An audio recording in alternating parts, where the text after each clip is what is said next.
After years of being falsely accused of theft by my parents, the real culprit was caught. Now they're begging me to forgive them. Hey everyone, this is something that happened to me years ago, but guess what? My family decided to drag it back into the spotlight recently. So, here I am, putting it out there. I've been sitting on this story for so long, and honestly, I still don't know how to process it all. Here's the deal. I'm 23 now, but this story starts when I was 15, and man, it still messes with my head sometimes. I'm the middle child sandwiched between my older sister Sarah and my younger brother Liam. Sarah was 17 at the time, always the do-the-right-thing type. She was every parent's dream, responsible, ambitious, the whole 9 yards. Liam was 11, and as the youngest, he was the golden child. He could do no wrong in their eyes, always getting a free pass on everything. And then there was me, the middle kid, just trying to stay out of trouble and make my own way. My parents always said they were all about fairness, dividing things equally, making sure we each got the same opportunities. But looking back, that idea of fairness was just smoke and mirrors. They treated Sarah like the future CEO of the family, Liam like the baby they needed to protect, and me like, well, just there. Not bad enough to be a problem, but not good enough to shine either. Now my dad had this collection. He wasn't into stamps or coins like some people. It was pocket knives, baseball cards, and a few autographed baseballs. He had a whole shelf in his bedroom dedicated to these things, like some kind of shrine. He'd tell stories about where each item came from, how much effort he put into getting them, or what they were worth. It wasn't my thing, but hey, he loved it. Some of the stuff was valuable too. Not crazy money, but enough that he was proud of it. But things from his collection started to disappear. The first thing that went missing was a pocket knife. It wasn't just any knife, it was his favorite. He'd shown it to me before, going on about how it had a unique design, and how he traded with a collector to get it. One morning, he noticed it was gone. At first, it was just a mild annoyance. He thought he misplaced it or maybe left it somewhere. But then, a week later, one of his baseball cards disappeared, and then another knife. It didn't take long for him to start getting suspicious. He asked all of us about it, me, Sarah, and Liam. I didn't think much of it at first because honestly, why would I care? I told him straight up, I haven't seen it. Sarah and Liam said the same, but something about the way he looked at me felt off, like he didn't believe me. Then came the day everything changed. He found one of his missing knives in my room. I'll never forget it. He barged in, holding the knife like it was evidence in a courtroom. Why is this in here? He demanded. I just froze. I had no clue how it got there. I told him, I don't know, it's not mine. But he wasn't buying it. Don't play dumb, he said. This is my knife. What's it doing in your room? From that moment on, I was under a microscope. Every time something went missing, it was automatically my fault. It didn't matter what I said or how much I denied it. They'd already made up their minds. The thing is, I genuinely had no idea how that knife got there. To this day, I don't know if Liam planted it or if it somehow ended up there by accident. But that didn't matter to my parents. To them, the fact that it was in my room was all the proof they needed. And it wasn't just my parents. They started talking about it with the rest of the family. My grandparents, aunts, uncles, cousins. Everyone knew. Every time we had a family gathering, it felt like I was under a spotlight. People made comments, sometimes subtle, sometimes not. My uncle once said, "Better keep an eye on your wallet around him," and laughed like it was a joke. My grandma would give me these looks, like she couldn't believe I'd turned out this way. At school, things weren't much better. My mom told one of her friends what was going on, and that friend happened to be the mother of a kid I went to school with. You can guess what happened next. It spread like wildfire. Suddenly, kids were whispering about me in the hallways. I'd hear things like, "Isn't he the one who stole from his dad?" I kept my head down, but it wasn't easy. I mean, how do you prove you didn't do something? The more I denied it, the guiltier I looked. It felt like I was trapped in this game where, no matter what I did, I couldn't win.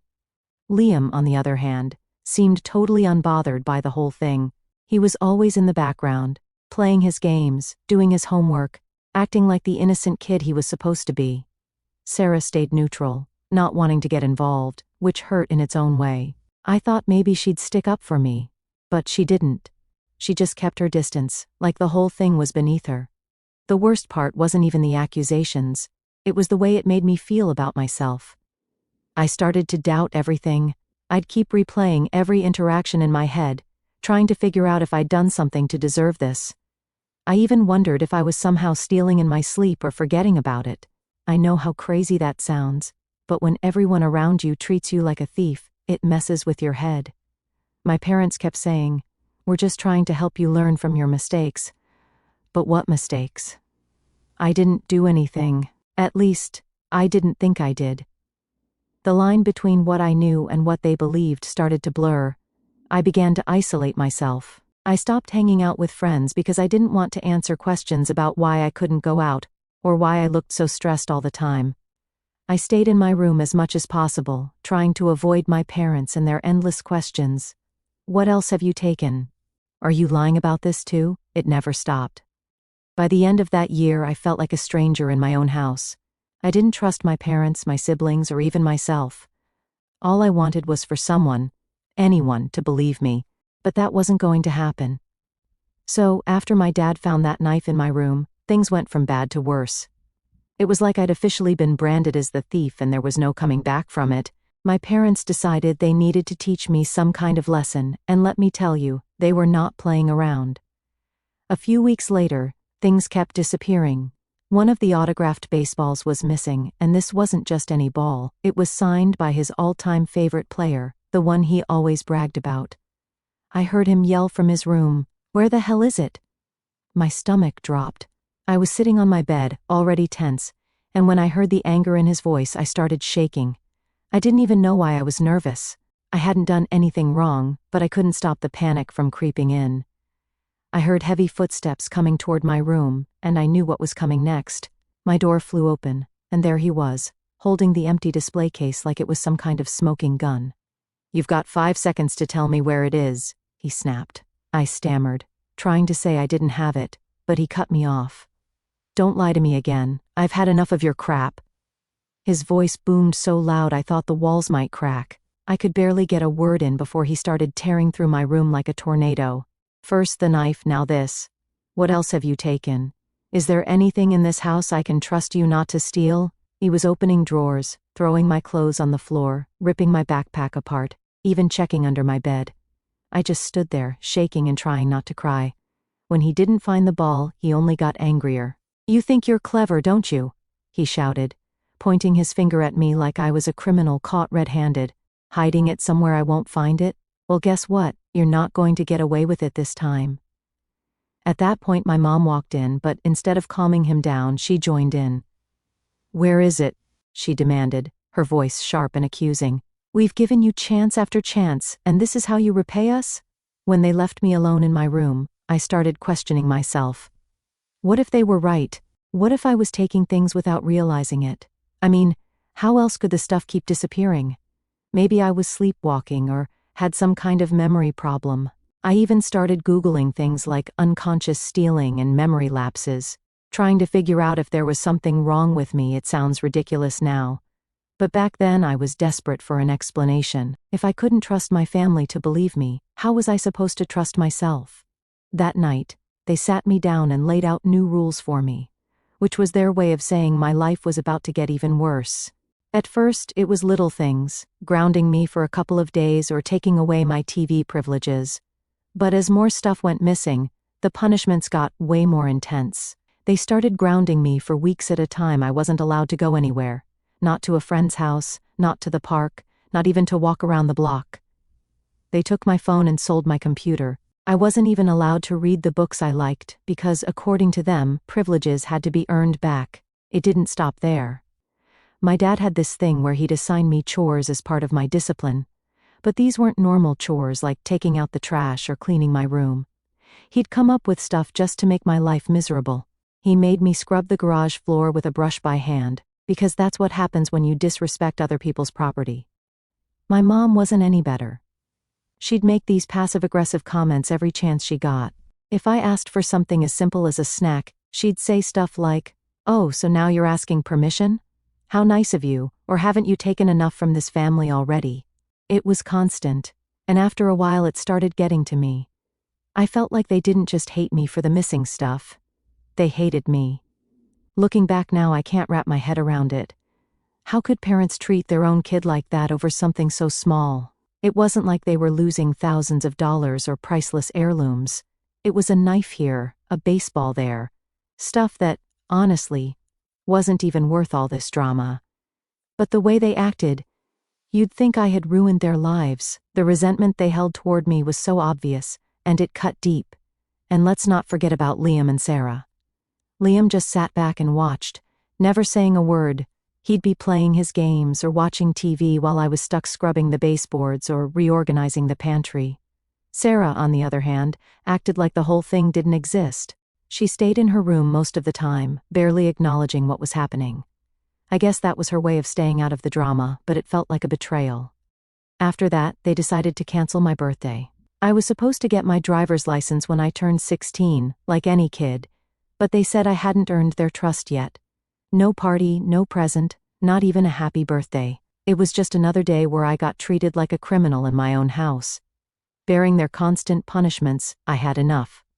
I tried talking to my parents about it once. I told them how hard it was being treated like this, how it felt like they were punishing me for something I didn't do. My dad's response? If you don't like it, maybe you shouldn't have taken things that didn't belong to you. My mom just nodded along like that was the end of the conversation. What really got to me, though, was the inconsistency. One minute my mom would act like she was trying to help me turn things around, and the next, she'd be telling me how disappointed she was in me. My dad would do the same thing, acting like he was trying to teach me some valuable life lesson, but really just finding new ways to make me feel like a failure. After a while, I stopped trying to fight back. What was the point? No matter what I said, they wouldn't believe me. I thought maybe if I kept my head down and did what they wanted, things would get better. By the time I turned 17, I wasn't the same person I used to be. The constant accusations, punishments, and isolation had done a number on me. I wasn't just angry anymore, I was tired.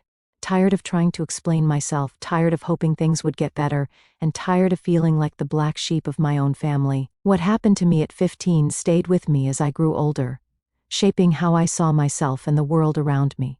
Even now, I catch myself doubting my own worth, questioning whether I deserve the good things in my life, or waiting for the other shoe to drop, even when things are going well. It's like the version of me that got crushed by their mistrust never fully recovered. My parents didn't treat me like a son anymore. They treated me like a problem they were stuck with. Every interaction with them felt like they were just waiting for me to screw up again. My dad would barely even look at me unless it was to yell or question me about something that had gone wrong. He acted like every mistake, no matter how small, was proof that I couldn't be trusted. If I forgot to do a chore or left something out of place, he'd snap. Of course you can't even do this right. My mom wasn't any better. She'd stopped trying to hide her disappointment in me altogether. Anytime she spoke to me, it was either to lecture me about responsibility or to remind me of how much I'd let them down. She had this way of sighing every time I walked into the room, like just seeing me there was enough to ruin her day. Even when I tried to avoid them, it wasn't enough. If I stayed in my room too long, she'd come in and say, "You're not going to hide away forever. That's not how you fix things." But when I did try to engage, it only gave them more chances to remind me how much they didn't trust me. They also stopped giving me any benefit of the doubt. If something went missing, even something small like a pair of scissors or a pack of batteries, the blame automatically landed on me. My dad would say, "Let me guess, you have no idea where it went," with that tone that made it clear he thought I was lying. It didn't matter how many times I denied it or how logical my argument was. They'd already decided I was guilty. The worst part was the constant anxiety. Every sound in the house made me jump, like I was always waiting for the next explosion, the next accusation. I'd catch myself panicking over the smallest things, like leaving my room messy or accidentally knocking something over. Even when I wasn't being yelled at, my brain would convince me that I was about to be. It was like walking on a tightrope, except I didn't know when or if I'd fall. It's weird how quickly you adapt to stuff, even when it's unfair. I stopped expecting fairness or even kindness from my parents. Instead, I just kept my head down and tried to avoid any situation where they might start another fight. I'd stay in my room most of the time, only coming out when I had to eat or do one of the endless chores they assigned me. Fast forward a few years. I'm 23 now, living on my own, doing my thing. I moved out right after I turned 18 and never looked back. I'd barely talked to my family since then, maybe a quick text here or there during the holidays, but that was it. For the most part, I kept my distance. Then, one random afternoon, my phone rang. It was my mom. Honestly, I almost didn't pick up. We hadn't had a real conversation in years, and I wasn't in the mood to fake a polite chat. But something told me to answer, so I did. Right away, I knew something was off. Her tone wasn't the usual casual I was used to. It was hesitant, almost shaky. "Hi, sweetie," she started. "I hope you're doing well. I need to talk to you about something." I didn't say much, just a quick, "What's up?" Because I honestly had no idea where this was going. That's when she hit me with it. "Things have been going missing again," she said. I sat up straighter. "Missing? Like what?" She listed off a bunch of things, some of my dad's collectibles, cash from their wallets, and even my mom's jewelry. It was a lot more serious than the stuff from years ago. But she continued. "This time, we knew we had to be sure before we accused anyone." That's when I realized where this was headed. I swear my heart stopped for a second. Were they about to drag me back into this mess? Were they seriously calling me to blame me for stuff I wasn't even there to take? But then she said something that threw me. "Your dad set up cameras in the house," she said, "and we caught Liam." Liam, my younger brother, the golden child, the one who could do no wrong. I couldn't even process what she was saying at first. "Wait, what?" I finally managed to get out. She went on to explain. They'd installed cameras in the hallway leading to their bedroom, and sure enough, they caught Liam sneaking into my dad's room late at night. He'd been taking stuff and hiding it in Sarah's old bedroom. Apparently he'd been at it for years, probably even back when I was still living there. I didn't know whether to laugh or scream. On one hand, I felt vindicated. All those years of being accused, punished, humiliated, it wasn't me. It was never me. But on the other hand, I was furious.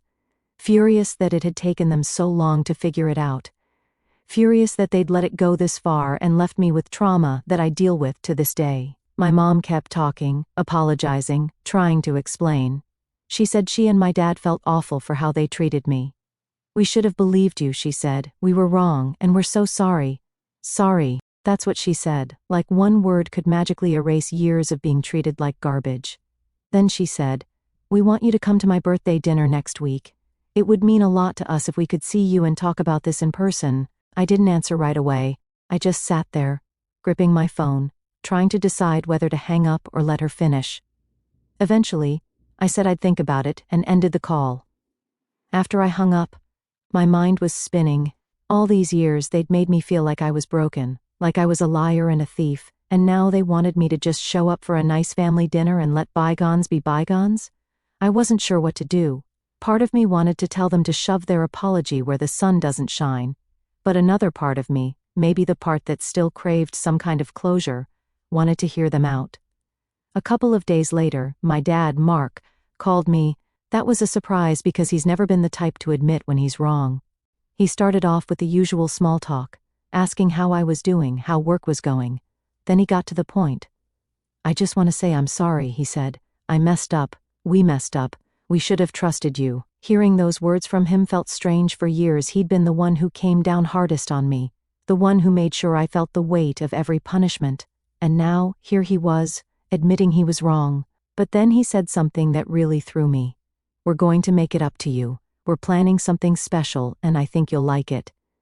I asked what he meant, but he just said, "You'll see," and left it at that. In the days leading up to my mom's birthday, I kept going back and forth on whether I should go. I didn't want to forgive them, not yet anyway, but I was curious to see what they had to say, what they were willing to do to make things right. At the same time, I couldn't shake the anger. All those years they treated me like a criminal while Liam got away with everything. And now that the truth was out, they expected a quick apology to fix everything. It wasn't that simple. When the day of the dinner came, I still hadn't made up my mind. I thought about texting my mom to say I wasn't coming, but something stopped me. Maybe I wanted to see if they were serious about making amends, or maybe I just wanted to hear them say it to my face. Either way, I decided to go. So, I showed up to my mom's birthday dinner. And let me tell you, I wasn't exactly thrilled to be there. I hadn't seen most of my family in years. And now I was supposed to sit at the same table with them like everything was fine. The dinner was at some fancy restaurant, the kind of place my parents wouldn't normally go to unless it was for something big. My mom greeted me at the door like nothing had ever happened. "I'm so glad you came," she said, smiling like she didn't spend years treating me like a thief. My dad was already at the table, giving me this awkward nod, which I guess was his version of being apologetic. The first half hour was weird. My parents tried to keep things light. Small talk, asking about work, pretending they cared about my life now. Liam was there too, sitting at the other end of the table, looking like he wished he was anywhere else. I didn't even bother making eye contact with him. But the whole vibe changed when one of my cousins, Emily, decided to stir the pot. She's the type who can't resist making a scene, and this dinner was no exception. "Out of nowhere," she says, loud enough for the whole table to hear. "Better keep an eye on your wallets, everyone. You know how things tend to go missing around here." I swear the whole restaurant went silent. My dad tried to laugh it off like it was a harmless joke, but I wasn't having it. I leaned forward, staring straight at her, and said, "Don't worry, Emily. I'm sure your boyfriends say the same thing about you when they're comparing notes." Yeah, it was harsh, maybe too harsh. But I wasn't in the mood to play nice after bearing her comment. Emily's face turned bright red, and she started tearing up. Her dad, my Uncle Mike, jumped in immediately. "That's enough," he said, glaring at me. "You've got no right to talk to her like that, especially after everything you've put this family through." I couldn't believe what I was hearing. What I've put this family through? I shot back. "Are you serious right now? After all the crap I went through because you people couldn't figure out who the real thief was, you're still blaming me?" Mike doubled down, saying something about family harmony and how I should be more respectful. I couldn't take it anymore. I stood up, looked right at my parents, and said, "This is what you created. You turned me into the family scapegoat. And now you expect me to just sit here and take it? Forget it." Then I walked out. I didn't even make it to my car before my dad caught up to me. "Wait," he said, looking more stressed than I'd ever seen him. "You don't have to apologize for what just happened. That wasn't your fault." I stopped and stared at him. "You're damn right it wasn't my fault. But what are you going to do about it?" He didn't have an answer. He just stood there, looking uncomfortable. "We're trying to fix things," he finally said. "We really are." I didn't respond. I just got in my car and drove home. A couple of days later, Sarah called me. She hadn't been at the dinner, which wasn't surprising since she'd been living in another state and barely visited. "Mom told me what happened," she said. "And for what it's worth, I think you handled it better than I would have." Sarah's always been the level-headed one, but hearing her side with me felt good. She told me Liam had finally confessed to everything. Not just the recent thefts, but the stuff from years ago too. According to Sarah, my mom had a complete meltdown when she found out. "She's been crying for days," Sarah said. "She feels awful about how she treated you." "Good," I said. "She should feel awful." But that didn't mean I was ready to forgive her. Later that week, my mom called again. This time she sounded more desperate than apologetic. "We want to make this right," she said. "Your dad and I are selling some of our things to help pay off your student loans, and we're planning to get you a new car. It's the least we can do." I told her straight up, "I don't want your money, and I don't want your car. You can't buy your way out of this." She started crying again, but I didn't care. For years I'd been treated like the family screw-up, and now they thought a few expensive gifts would make me forget about it? Not a chance. But things shifted when Liam got arrested. He'd stolen my grandpa's truck and crashed it into a streetlight about 2 miles from their house. The truck was totaled, and my grandparents were furious. They kicked him out and refused to let him come back until he paid for the damage.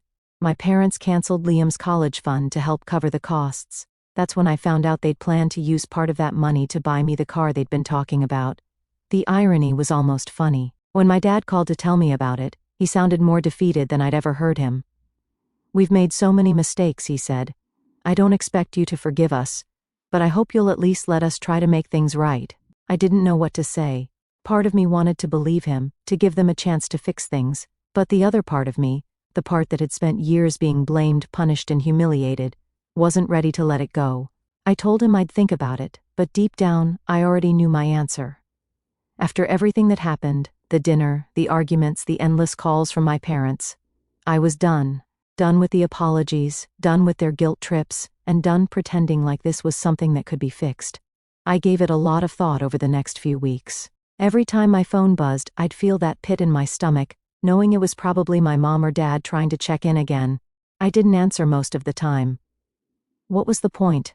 They always said the same things: we're sorry, we're trying to make things right, we just want to move forward. But none of it felt real. Here's the thing. Apologies don't undo years of damage, especially damage caused by family.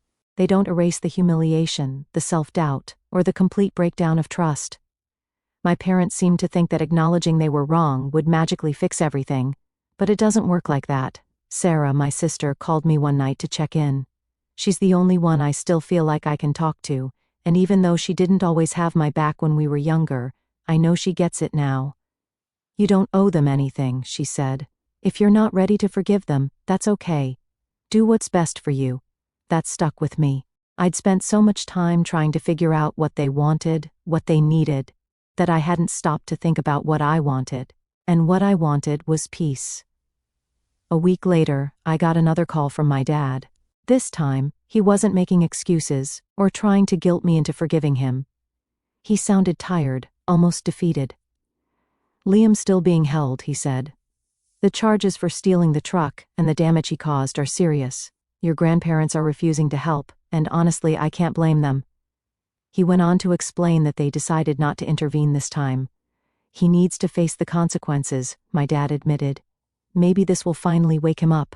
We've tried everything else, and it clearly hasn't worked." There was a heaviness in his voice, like he couldn't believe it had come to this. He shifted the conversation back to me. "We're trying to rebuild the family," he said. "We want you to be part of that process. We'll do whatever it takes to make things right with you." I didn't say much in response. I just let him talk. When he finished, I said, "I'm glad you're trying to fix things, but I'm not ready to be a part of it.